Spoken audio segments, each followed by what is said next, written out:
In the summer of 1914, Europe did not feel like a continent on the edge of destruction. Cafes were full.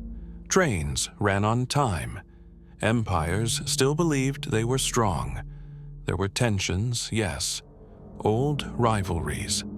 Uncomfortable alliances. But no one truly believed that a single moment could pull the entire world into war. That belief would not survive the year. A world built on balance. Before the First World War, Europe was held together by a fragile system. Empires ruled vast territories. Kings and emperors were related by blood. Diplomacy was slow, formal, and deeply personal. War, when it happened, was expected to be limited, short, controlled, contained. Leaders believed they understood its rules. They were wrong. The powder keg beneath the surface. Beneath the calm surface, pressure was building. Nationalism was rising. Ethnic groups wanted independence. Old empires struggled to hold themselves together. The Balkans, in particular, had become unstable. It was a region filled with ambition, resentment, and unfinished history. And it sat at the center of Europe's most dangerous alliances. June 28, 1914. The moment itself seemed small.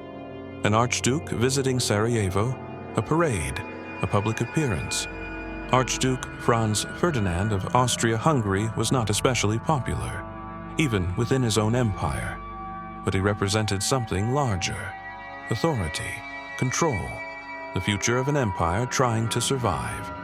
When he was assassinated, the shock spread quickly, but still, many believed this could be contained. One crisis, one response, then back to normal. The first critical decision. Austria-Hungary faced a choice. It could treat the assassination as a criminal act, an investigation, negotiations, or it could treat it as a political challenge, a threat to its authority. After weeks of hesitation, Austria-Hungary chose confrontation. It issued an ultimatum to Serbia, harsh, humiliating, and designed to be rejected. This was not a demand for justice. It was a demand for submission. Why this decision mattered. Serbia accepted most of the ultimatum, not all of it. That should have been enough to pause. It wasn't. Austria-Hungary declared war, and with that declaration, a local crisis became something else, something far more dangerous.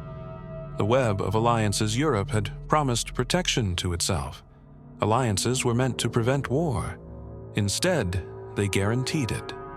Russia felt obligated to protect Serbia. Germany felt obligated to protect Austria-Hungary. France felt obligated to support Russia. Britain felt obligated to respond to German aggression. Each decision was made defensively. Each leader believed they were avoiding a worse outcome. Together, they created catastrophe, the illusion of control. No one planned a world war. Every country believed the conflict would be short. Quick victories, decisive battles, a return to normal life. Military schedules were rigid. Mobilization plans allowed no flexibility. Once the machines began moving, stopping them became impossible. Diplomacy collapsed under its own weight. The point of no return. Germany faced its own decision: fight on two fronts or strike first. It chose speed. It invaded Belgium to reach France quickly. That single choice brought Britain into the war. A conflict meant for the Balkans now spanned continents. The point of no return had been crossed. A war no one could stop. By the end of 1914, millions were mobilized. Trenches stretched across Europe.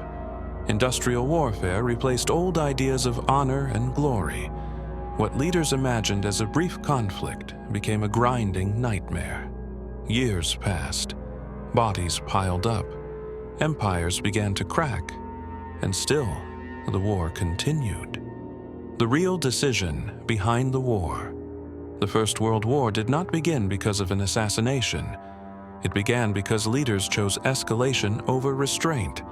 They trusted systems more than judgment, timetables more than diplomacy, pride more than caution. Each decision seemed reasonable in isolation. Together, they destroyed a generation. The cost? No one anticipated. Over 16 million people died. Entire regions were devastated. Old empires collapsed, and the peace that followed planted the seeds for another war. The decision to escalate did not end with victory. It reshaped the entire 20th century. Why this story still matters. World War I is often described as inevitable. It wasn't. It was built from choices, from moments where leaders could have paused, negotiated, or stepped back. They didn't, and the cost of that failure echoes to this day. Closing, the First World War began with confidence, with belief in control, with faith in systems designed to prevent disaster. Instead, those systems delivered it. The war did not start because no one cared. It started because too many people believed they were doing the right thing. And that may be the most dangerous decision of all.